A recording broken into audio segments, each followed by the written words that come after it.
William Shakespeare, one of the greatest authors of all time, was born in Stratford-upon-Avon, England. His actual birth date is uncertain, but most scholars believe he was born on or near April 23rd, 1564. We think he may have been educated in the King's School at Stratford because that would have been typical for a child with a father who was an alderman. What we do know is that he didn't go to university. We have a marriage record for Shakespeare to Anne Hathaway in 1585. We also have baptism records for a daughter and a set of twins. And we also know that his son, Hamnet, one of the twins, died.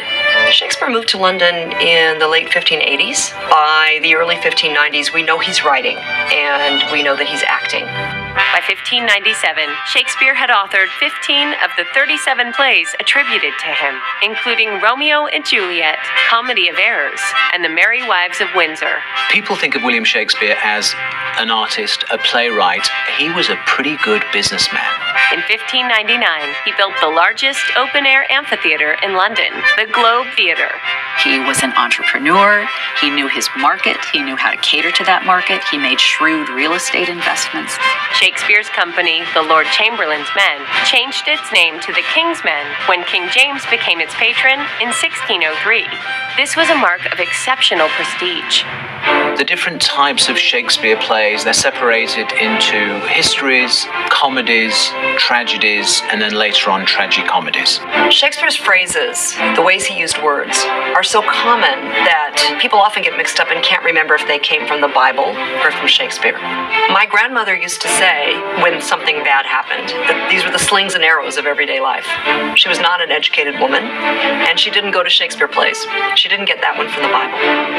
What scholars call Shakespeare's middle period, from 1595 to 1605, included such classic comedies as Midsummer Night's Dream, As You Like It, Twelfth Night, and Much Ado About Nothing.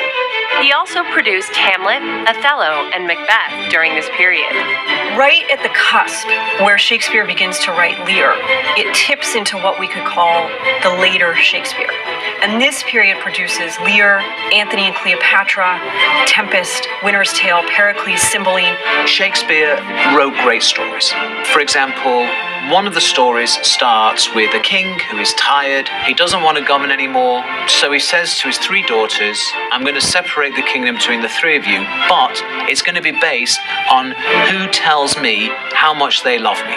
However much you love me, that's how much of the kingdom you're going to get. Now that's going to make me sit up. I mean, what a way to start a story. And that's King Lear. Shakespeare was not only a playwright, he also was a poet, partly because of economic necessity. During the early 1590s, plague closed the theaters in London, and there was quite a vogue for producing sonnets. Shakespeare wrote 154 sonnets, in addition to several narrative poems. Shakespeare worked the English language, milked it for all it was worth, made up words if it didn't give him the right words. He is one of the first professional writers. The details of William Shakespeare's death remain a mystery, but scholars believe he died on his birthday, April 23rd, 1616. In the 400 years since, Shakespeare's influence has only grown. His writing is the second most quoted after the Bible. He has been credited with introducing almost 3,000 words to the English language, and a Google search on Shakespeare returns more than 140 million results. Shakespeare talked about the human condition. He explains to us how we think, how we feel, the human psyche. He eloquently explains it. In the 18th century, questions arose about the authorship of Shakespeare's work, given the vague details we know of his life, his lack of higher education, and the similarity of his plays to others of the day. Today, most scholars believe Shakespeare wrote all his plays and sonnets.